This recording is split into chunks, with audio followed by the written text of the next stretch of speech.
Interessante a história deste hino, né? Agora, voltando à minha parte de músico.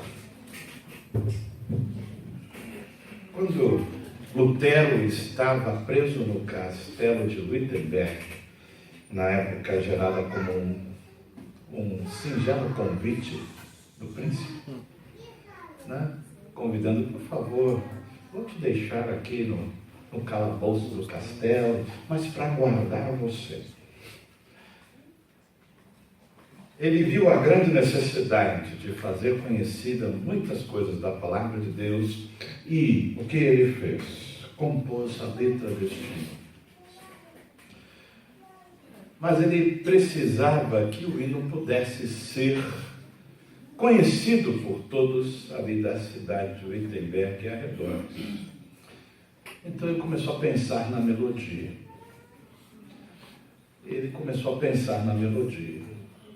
Ele disse, Senhor, como vai ser a melodia? É interessante que naquele tempo costumava-se frequentar muito os bares. Mas os bares daquela época não são como os bares de hoje. Os bares daquela época era uma reunião dos homens, né? E muitos conversavam sobre teologia nos bares, sobre algumas outras coisas. E sempre tinha aquela famosa musiquinha, né? Sempre se cantava muito nos bares. E a bebida oficial da Alemanha, durante muitos anos, sempre foi o chopp. Agora você pense como seria um bar daquela época, né? Todos cantando uma certa musiquinha com a garrafa ou com a canecana de chopp na mão. Qual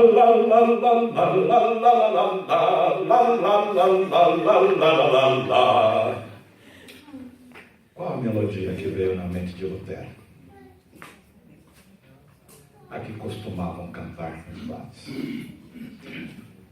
E ele pediu para que o arcebispo ali de Wittenberg pudesse conversar com os pais das crianças que faziam o coro infantil da igreja de Wittenberg para poder ensaiá-las. E aí então ele as ensaiou com essa melodia e com essa letra. O que ele fez? Ele pediu que elas pudessem andar nas ruas de Wittenberg cantando essa música.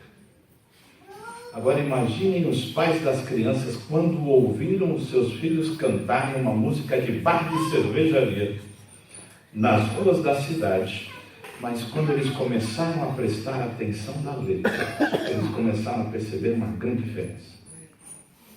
Imagina isso cantando. Gente, meu filho cantando uma música de bar de cervejaria, mas espera aí, que letra é essa? Castelo forte é nosso Deus, espada e bom escudo. Oh! E todos começaram a conhecer a palavra de Deus. Essa é a história deste hino, né? Para quem faz missiologia, praticamente esse é o hino oficial de missiologia, porque ele trabalhou com o contexto e a cultura de um povo para a proclamação da palavra de Deus. Isso é tremendo. A mensagem não é essa. Meu querido, quero convidar você para que você possa abrir a sua Bíblia junto comigo no livro de Deuteronômio, no capítulo de número 32.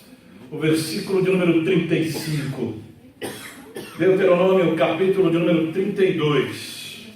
O versículo de número 35. Vamos ler apenas um versículo, que por si só nos transporta e nos leva para um contexto dentro dele. Só abaixa só um pouquinho o microfone, Marcão, senão vai dar microfonia de grave. Obrigado. E eu já falo alto, já grito. Deuteronômio, capítulo de número 32, o versículo de número 35. Eu espero você abrir.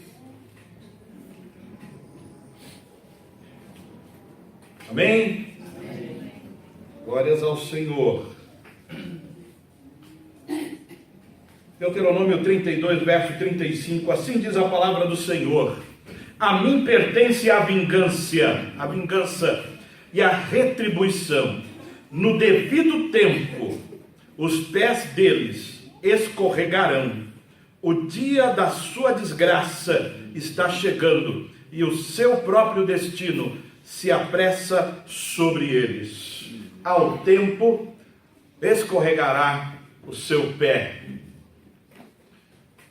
Se o tema pudesse ser escolhido como foi, seria pecadores nas mãos de um Deus irado.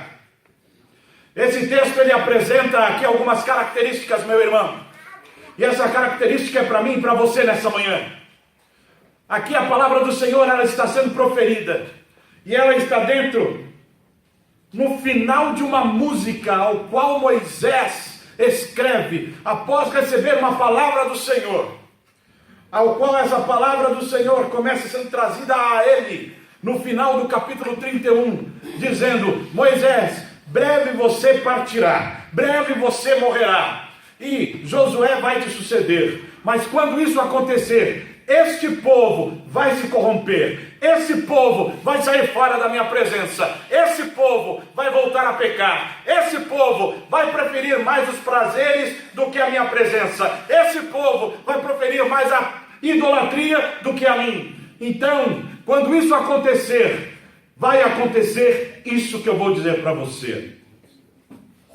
Quando nós vemos então esse versículo 35, simplesmente ele está no meio de um contexto das coisas que não somente iriam acontecer, mas aconteceram na vida do povo de Israel. Quando eles começaram a se desviar da presença do Senhor, após a morte de Moisés e após a liderança de Josué, quando o período dos juízes começou, o povo começou a se desviar da presença de Deus. O povo começou a ir nos caminhos de outros deuses, entre aspas, com D pequeno. E eles começaram a adorar a outros deuses. Eles começaram a sacrificar a outros deuses.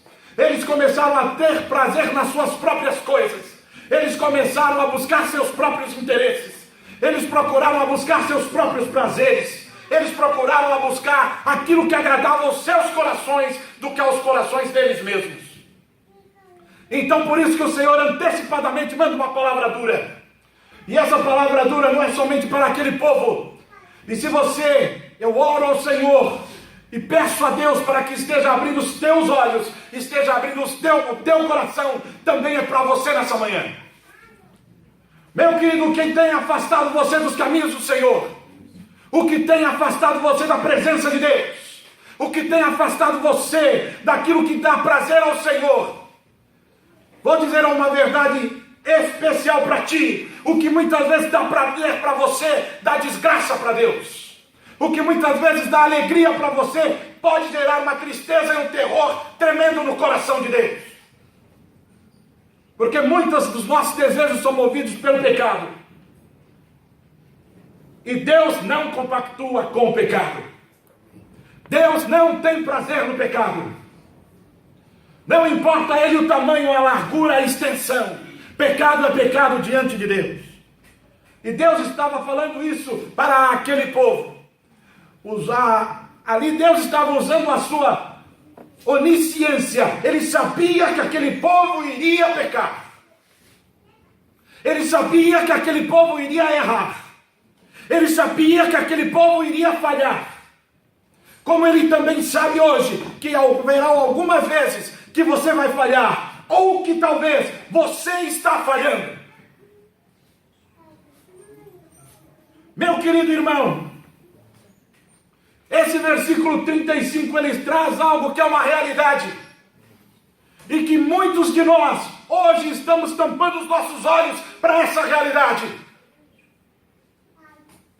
Esse título, pecadores nas mãos de um Deus irado, não significa que é algo do passado, não significa que é algo que já aconteceu, mas significa que também vale para muitos de nós nesta manhã.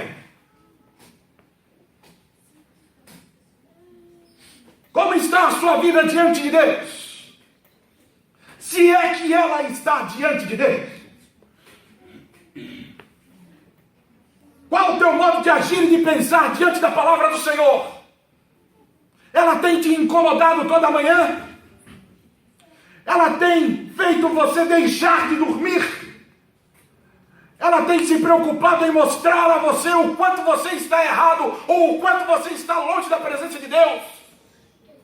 Meu querido, nesta manhã, não quero somente trazer dados históricos, não quero somente trazer coisas que podem trazer talvez um conforto ao seu ego, mas o que Deus quer para você nessa manhã é balançar quem você é.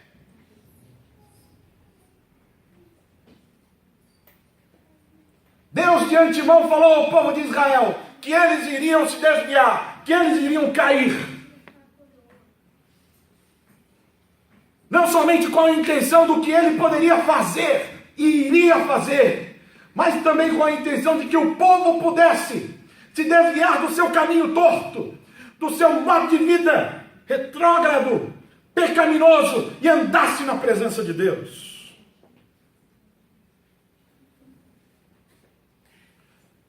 Quando nós nos voltamos para a palavra do Senhor, nós vemos que o pecado está ao nosso redor.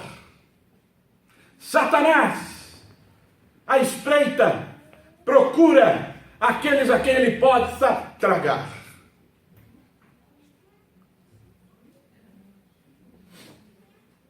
Muitos têm caído nas suas garras. Muitos têm sido devorados. Mas o interessante é que quando o Senhor traz essa palavra para aquela nação, Ele diz o seguinte: vocês vão escorregar os seus pés.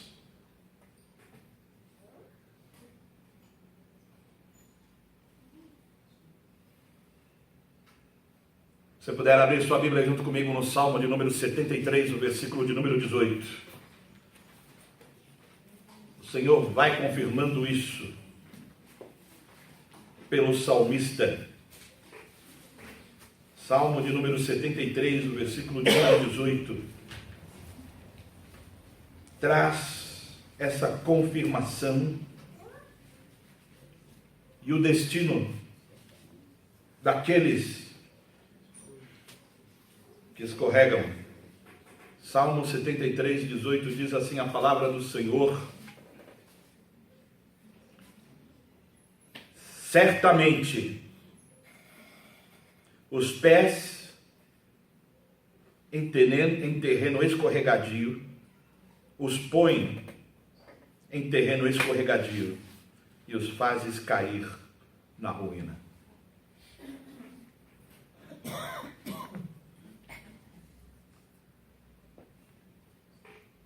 Meu irmão, nós estamos vivendo dias em que o prazer, a luxúria e o pecado têm mais tomado o nosso coração do que a palavra de Deus.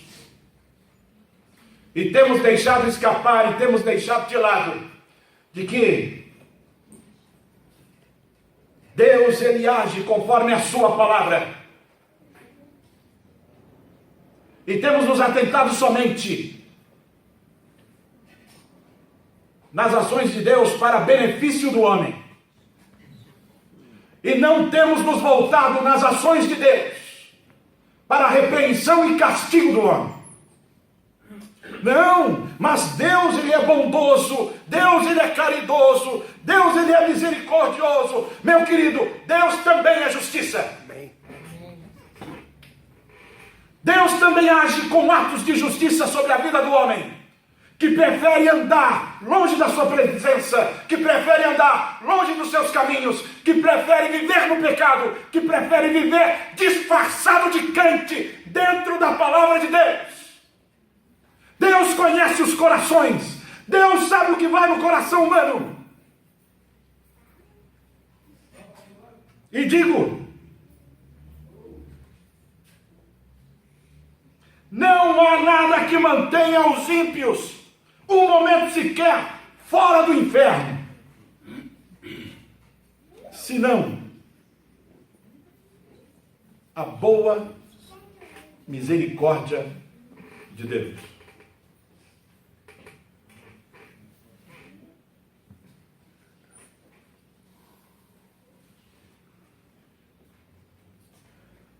Detalhe, se a pessoa está em terreno escorregadio,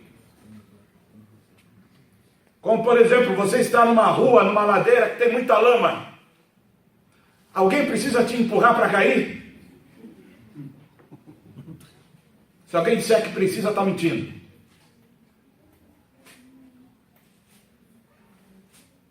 Não precisa. Somente o nosso próprio peso nos leva à queda. Numa rua cheia de lama. Nem precisa ser uma ladeira. Seja uma rua plana. Quando pisamos, muitas vezes caímos.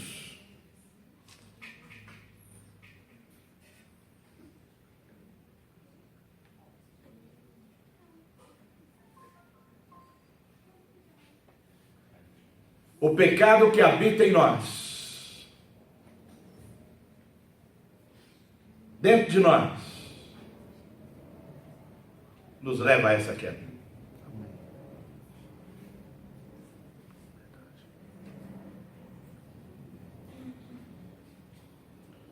Meu querido irmão,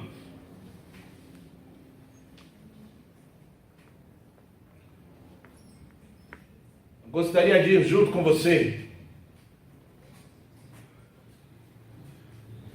para o próximo slide, que diz o seguinte, que a verdade dessa observação, ela é evidenciada pelas seguintes considerações.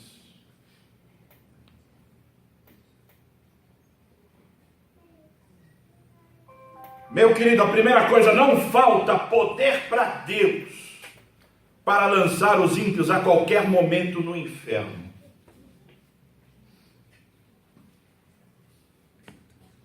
Não falta.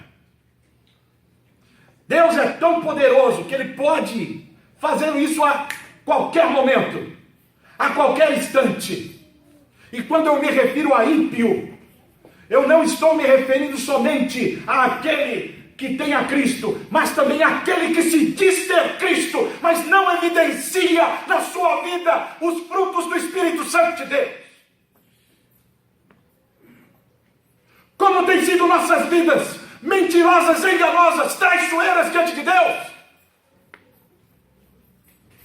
Quão mentirosos nós somos diante, muitas vezes, em declarações falsas e enganosas perante os nossos irmãos, mas não mentirosas e enganosas diante de Deus, pois o mesmo prescruta o nosso coração e vê o que há lá dentro. Podemos disfarçar nossa forma de falar, de agir e ver, mas muitas vezes ao sairmos das portas para fora da igreja, nossa vida é igualzinha como a de qualquer ímpio. Ações, atitudes, palavras. Então minha pergunta é, talvez para você nessa manhã, o que impede Deus de lançar você no inferno?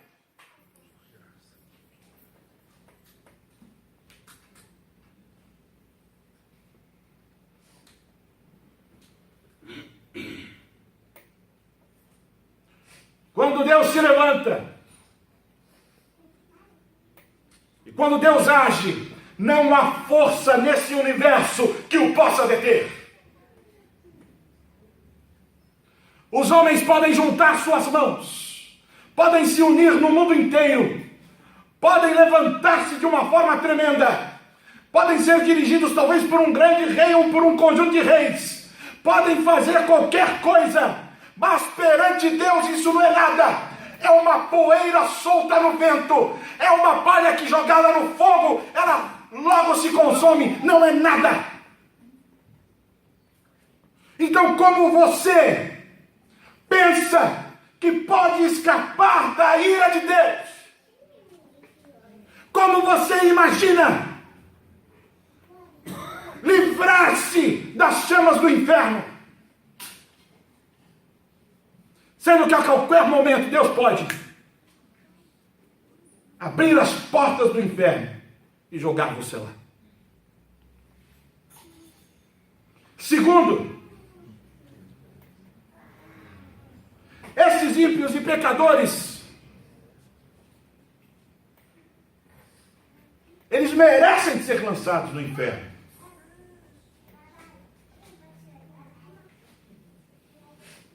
de modo que a justiça divina se cumpra. Pastor, que Deus maldoso é esse? É maldoso se fazer justiça? É maldoso realizar aquilo que prometeu fazer? É maldoso cumprir aquilo ao qual, desde antes da fundação do mundo, está em seu interior para fazer? Justiça. Nosso senso de justiça é transformado, moldado e totalmente distorcido desde o decorrer de séculos passados até hoje. Mas o imutável permanece na sua justiça eterna. Amém. A dele é certíssima. A nossa, enganosa, manipulada. E isso se comprova em muitas idas aos tribunais, pois muitas vezes a justiça vai de interpretação e depende de como o juiz interpreta a lei.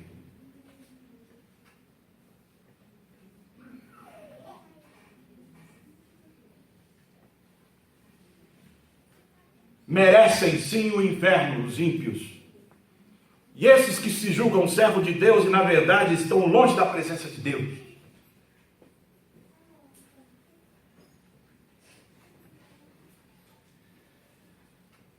Eis que são como árvores que não dão fruto.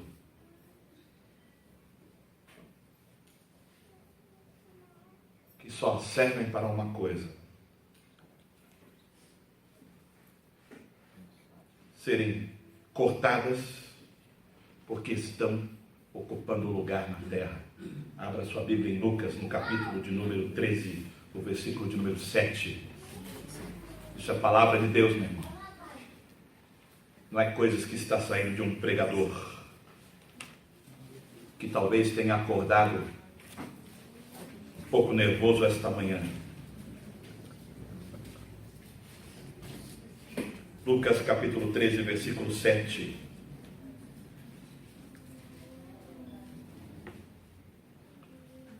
Por isso, disse ao que cuidava da vinha: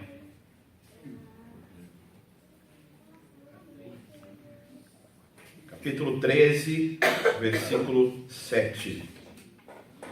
Já faz 3 anos que venho procurar fruto nessa figueira e não acho.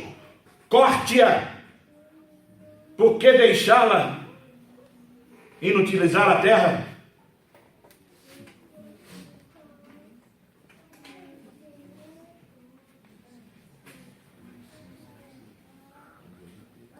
O dono da vinha disse ao seu servo: corta! Inutilmente está vivendo na terra, não dá fruto, não produz. E ele ainda teve a paciência de esperar 3 anos.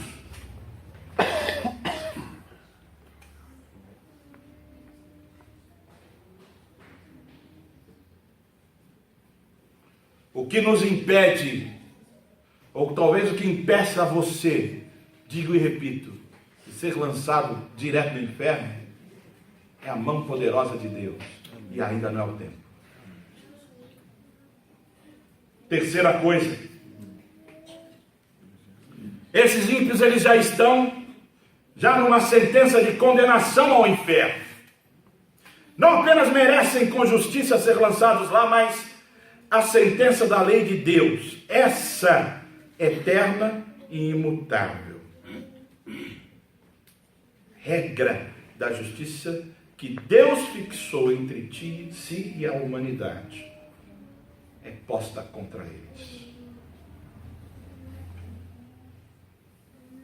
João, no capítulo 3, versículo 18, diz: quem não crê já está condenado.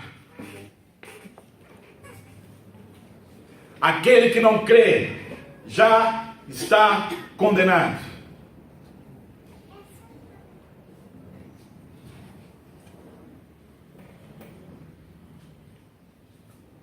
Meu irmão, minha irmã, você que nos visita nessa manhã, eu não acordei de mau humor.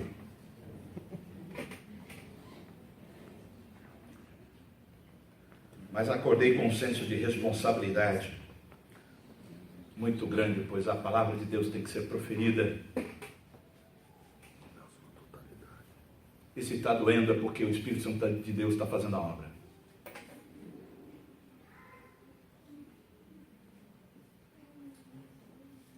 Meu irmão, número 4, nós vemos de que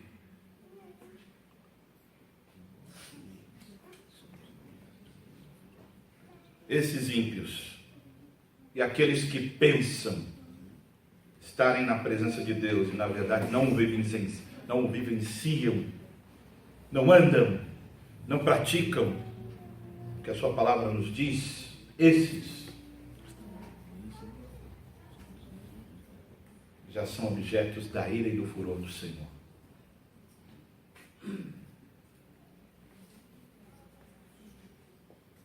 Meu irmão, minha irmã, você que nos visita,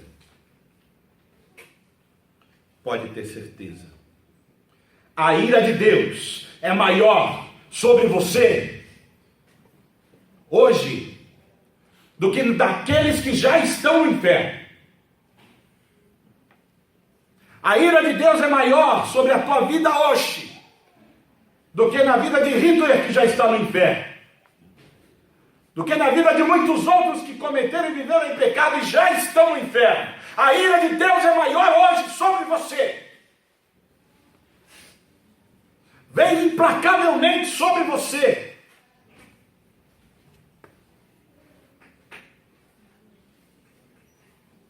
Então, hoje, interessante, muitos se sentem tranquilos referente àqueles que já estão no inferno, pois sentem a segurança do presente, sentem a segurança do estar e talvez em casas confortáveis, em trabalhos tranquilos que rendam bem, no meio de sua família que é amorosa. Mas o seu interior, seu coração e tudo que há dentro de si está podre como dentro de um caixão. E sentem uma vã segurança. Mas quero dizer a você nessa manhã, Deus tem uma ira maior sobre a sua vida hoje do que aqueles que já estão no inferno. E pode ter certeza, a mão de Deus pesa de forma tremenda e poderosa mais hoje do que aqueles que já estão no inferno.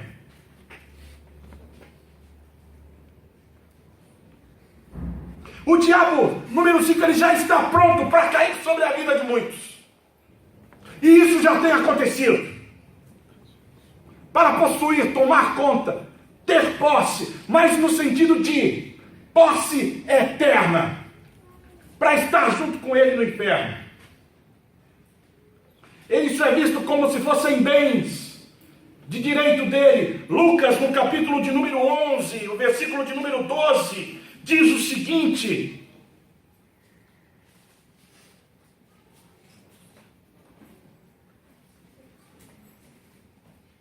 ou se pedir um ovo, lhe dará um escorpião. Quem costuma fazer isso é o diabo. Pelo fato dele já ter a posse. Meu irmão, João também declara que o diabo é o pai da mentira. Que aqueles que mentem são seus filhos. Quer mais posse do que isso?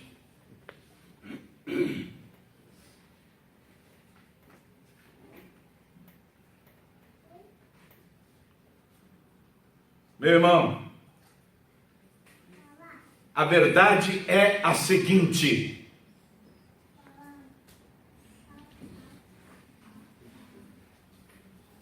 de que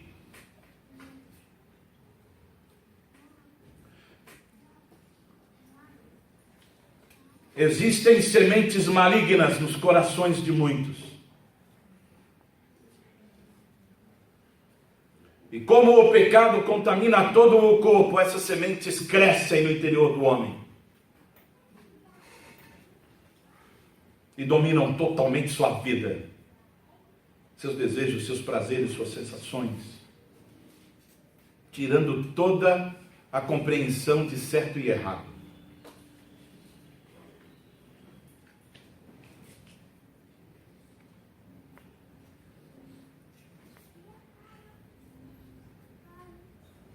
Ah, mas ele é tão bom, ele faz atos e ações melhor do que qualquer crente, ele não merece o inferno, mas vai para o inferno.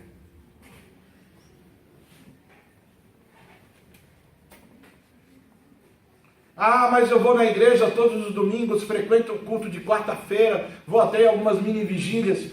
Não, eu vou na escola bíblica dominical, estudo a palavra. Mas se não tem compromisso com Deus, vai para o inferno.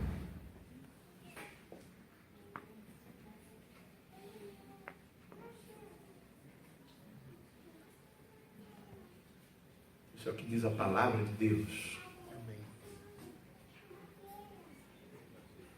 João capítulo 1, versículo 12. Mas a todos que o receberam e reconheceram seu poder, deu-lhes Deus o poder de serem feitos filhos, a saber, aqueles que creem no seu nome. Amém. Não é somente simplesmente crer, esse verbo no grego traz, mas é um verbo esse verbo no grego, ele traz não somente uma implicação no sentido de acreditar, mas está fundamentado numa raiz grega que significa viver de forma incondicional a esse propósito. Estilo de vida.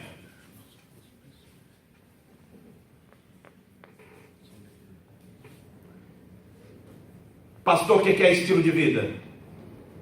Vai morar uma semana no meio de uma tribo indígena lá no Amazonas, você vai ver o que é estilo de vida. Todo mundo andando nu, indo caçar, comendo raiz, comendo larva.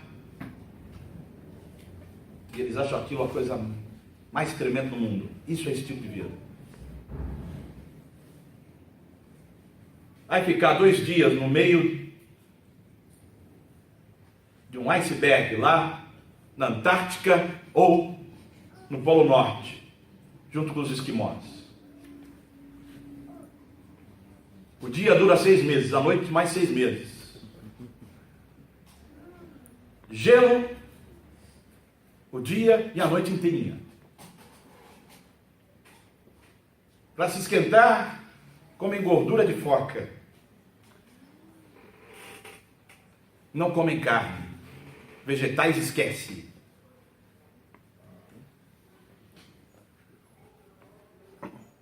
Quando dá para pescar, pescam. Quando não dá, ficam lá no meio do gelo. Isso é estilo de vida.